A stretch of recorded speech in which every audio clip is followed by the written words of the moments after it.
Hey guys, Caden with Skyline Music Studio here. In this video, I'll be going over our process to help students learn efficiently. We use this framework in every class we teach, and we invite our students to do an abbreviated version of what they worked on in class throughout the week. By the end, you'll be able to understand the principles needed to make it so that you or your loved one will be able to make big progress and have fun during your at home in the middle of the week practice. To start off with, let's go over why you should care. After talking with hundreds of parents, a frequent complaint that I hear is that going to lessons and practicing are a constant struggle. From tears and tantrums to having to be the bad guy and take away the things they enjoy. Things like video games, sports, hanging out with friends, because they're not practicing. It's not all fun and games for parents either. Imagine going to your child's recital after hundreds of dollars and dozens of hours spent fighting them to go to class and practice. They stumble through their piece and you tell them you're proud of them, but deep down, you feel like your money and time is going down the drain week after week. Unfortunately, this is the reality that the vast majority of families involved in private music education face. But it doesn't have to be this way.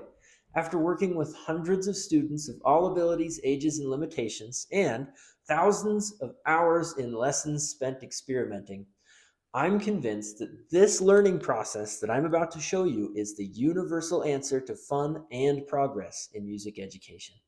Let's dive in.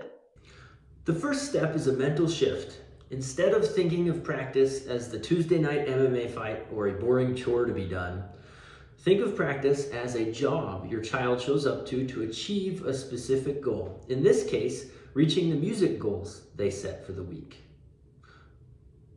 Don't let me glance over this. Just the simple act of having a goal makes it more likely that a student will progress. Making the goal something incredibly desirable for them, like learning their favorite song, hint, hint, wink, wink, makes it almost guaranteed. Just like any other job, we need to treat practice like a scheduled appointment. Help your child pick a specific time. We recommend 3 days a week for a 10-minute practice session. The 10-minute job is only for focused, productive work. The timer for each section, which we'll also go over in a minute, does not start while they're grabbing their instrument, setting up their practice space, or tuning. Only time spent actively working towards the weekly goal counts. This is for bonus points, but I have noticed parents talking about this helping a ton. Perhaps your young one can do their job well to earn a little spending money, their afternoon snack, or screen time. Rewarding them externally at first will lead to internal satisfaction and reward eventually. All right, so now that we know that practice is a job and we need to show up for it, make it consistent, and reward ourselves for it, we now need to understand what practicing is. Okay, there's two very important things that you can do when you're playing music. The first one is playing music. That's playing something you're already good at. It makes you feel really good inside, and you should do way more of that than you do practicing. We don't do that during this 10-minute practice session though. Practicing is playing something you are not yet good at. That is it. We're just working on things that we stink at. The job of practice can be tedious, but when we do it right and we focus on the things that we aren't good at, we're able to more fully enjoy new things that we are becoming good at. All right, tip number 3, have a plan. Divide the 10-minute job into 4 distinct timed categories.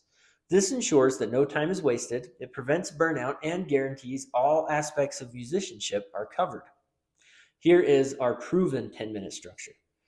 Section 1, warm up. Section 2, technique. Section 3, practicing songs. Section 4, perform. You must set a timer for each section. When the timer goes off, you or your child must move to the next section immediately, even if you're in the middle of a song. This trains focus and efficiency. All right, let's give a brief overview of what we're supposed to do in each of these sections. In the first section, warm up, the goal is to get our brain and fingers communicating. This is the only part of the practice plan where your child plays something they are already good at. So we set the timer, they play their favorite song. When the timer goes off, move to section 2, technique. This is like weightlifting for NFL football players. It builds the underlying skills that make the songs easier. To be clear, this is not a song. So, for example, if we were learning Should Have Been a Cowboy by Toby Keith, that's our goal for the week. It uses 3 chords, G, D, and C add 9. We would spend the technique time memorizing the chords and getting good at switching in between them. When the timer goes off with this, we move on to the next thing.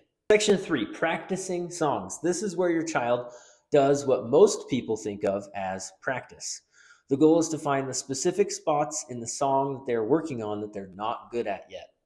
Once a mistake is found, we loop that spot until they no longer mess it up. We use some awesome software that helps us with this in class and at home.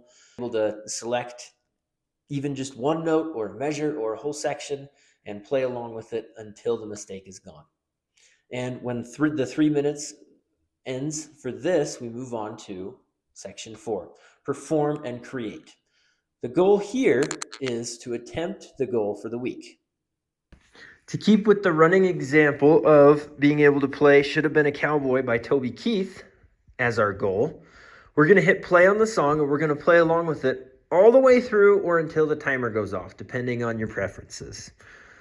We're going to play it just like we're playing it for family and friends at a concert. We are not going to stop and fix our mistakes. We're just going to keep playing.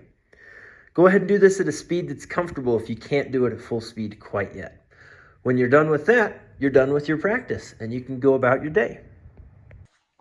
To be clear, I didn't come up with this. I learned about this practice regimen from my dear friend and mentor, Jamie Glazier. Using it, I have learned over 50 songs in a week for a gig. I've learned songs well beyond my perceived skill level. I've learned new instruments, and I consistently made more progress in an hour of practice a day than many of my fellow students in music school made in 7 to 8 hours a day.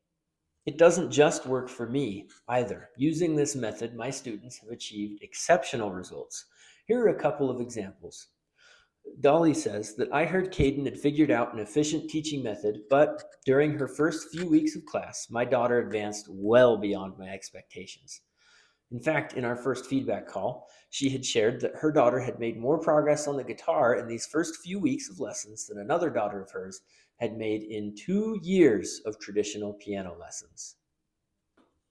Krista says, my 13-year-old son loved his lessons. His skill and confidence increased so much just within those 3 months of lessons.